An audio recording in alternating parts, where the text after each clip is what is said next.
ഒരു കോഴിക്കോടൻ രുചിയുടെ പുതിയൊരു വീഡിയോയിലേക്ക് എല്ലാവർക്കും സ്വാഗതം. ഇന്ന് പാചകം ചെയ്യുന്നതല്ല കേട്ടോ വീഡിയോയിൽ ഇട്ടിട്ടുള്ളത്.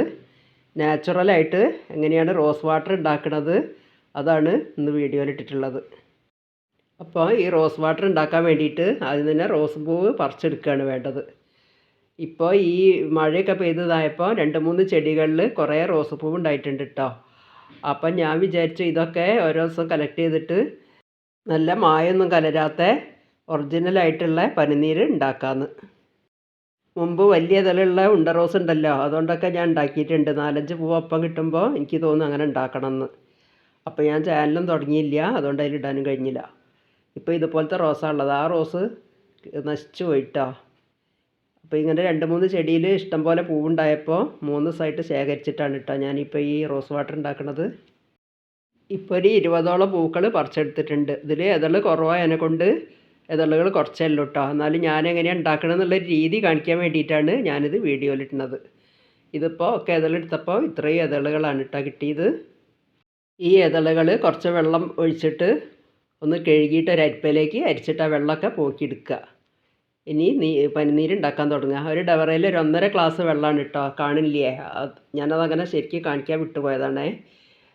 അങ്ങനെ അതിൽ ആ ഇതളുകൾ ഇട്ടിട്ട് വേറൊരു ചെറിയ പാത്രം അതിലിറക്കി വയ്ക്കുക അതിൻ്റെ നടുവിലായിട്ട്. എന്നിട്ട് ഈ വെള്ളം നല്ലോണം തിളച്ച് വരുന്ന സമയത്ത് ഇതുപോലത്തെ ഒരു കുഴിഞ്ഞ മൂടി എടുത്തിട്ട് അടച്ച് വയ്ക്കുക. ആ കുഴിഞ്ഞ ഭാഗം മേപ്പെട്ടായിരിക്കണം. ആ മൂടിയുടെ അവിടെ ഒരു ദ്വാരം ഉണ്ടല്ലോ, അതൊരു ചെറിയ കഷ്ണം പപ്പടം എടുത്തിട്ട് ഞാനൊരു മാവ് പോലെ ആക്കിയിട്ട് നല്ല കട്ടിയിൽ അവിടെ ഒട്ടിച്ച് വെച്ചതാണ് കേട്ടോ. മറ്റേ വെള്ളം അടിയിലേക്ക് ഇറങ്ങും. ഇനി ഇത് നല്ലോണം തിളച്ച് വരുന്ന സമയത്ത് കുറച്ച് ഐസ് ക്യൂബ്സ് അതിൻ്റെ നടുവിലായിട്ട് ഇട്ട് കൊടുക്കുക. അപ്പോൾ ഈ റോസിൻ്റെ ഇതളുകൾ ഇട്ടിട്ടുള്ള വെള്ളം തിളയ്ക്കുന്ന നീരാവി ഈ മൂടിയിൽ തട്ടിയിട്ട് ആ വെച്ച പാത്രത്തിലേക്ക് ആവും കേട്ടോ. അപ്പോഴാണ് ഈ റോസ് വാട്ടർ കിട്ടുന്നത്.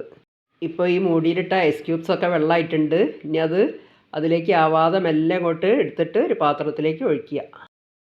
അങ്ങനെ മായം കലരാത്ത നാച്ചുറലായിട്ടുള്ള പനിനീര് ഇവിടെ റെഡി ആയിട്ടുണ്ട്. ഇതാണ് കേട്ടോ, ഇത്രയാണ് കേട്ടോ കിട്ടിയത്. ഞാനത് കൈകൊണ്ട് എടുക്കാൻ നോക്കിയപ്പോൾ നല്ല ചൂടുണ്ട് കേട്ടോ. അപ്പോൾ ഒരു തുണി കൂട്ടിയിട്ടാണ് ഇന്ന് എടുക്കുന്നത്. ആ പൂവിൻ്റെ ഇതളൊക്കെ കണ്ടില്ലേ, മുഴുവൻ കളറ് മാറിയത് അതിൻ്റെ സത്തൊക്കെയാണ് കേട്ടോ അതിലേക്ക് ഈ പാത്രത്തിലേക്ക് ആയത്.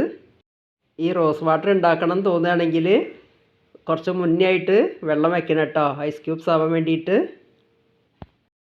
ഇനി ഈ പനിനീര് നല്ലോണം ചൂടാറിയതിന് ശേഷം ഒരു അരിപ്പ വെച്ച് അരിച്ചിട്ട് നല്ലൊരു ചില്ല് കുപ്പിയിലാണ് ഇട്ടാക്കി വയ്ക്കുന്നത്. കുപ്പി നല്ലോണം തുടച്ചതിന് ശേഷം ആ കുപ്പിയിലേക്കാണ് ഒഴിച്ചിരിക്കുന്നത്.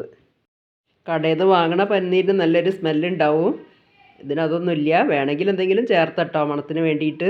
ഞാനൊന്നും ചേർത്തണില്ല, അങ്ങനെ തന്നെ സൂക്ഷിക്കുകയാണ്. അപ്പോൾ ഇനി റോസ് പൂവൊക്കെ അധികം ഉണ്ടാവുന്ന സമയത്ത് ഇതുപോലെ ഒരു റോസ് വാട്ടർ ഉണ്ടാക്കാത്തവരൊക്കെ ഒന്ന് ഉണ്ടാക്കി നോക്കൊണ്ട് കേട്ടോ. അപ്പോൾ ഇനി ഈ ചെറിയ വീഡിയോ ഇഷ്ടപ്പെടുകയാണെങ്കിൽ ലൈക്ക്, ഷെയർ, സബ്സ്ക്രൈബ് ഒന്നും ചെയ്യാൻ മറന്നു പോകരുതേ. കമൻറ്റ് എഴുതി അറിയിക്കണേ.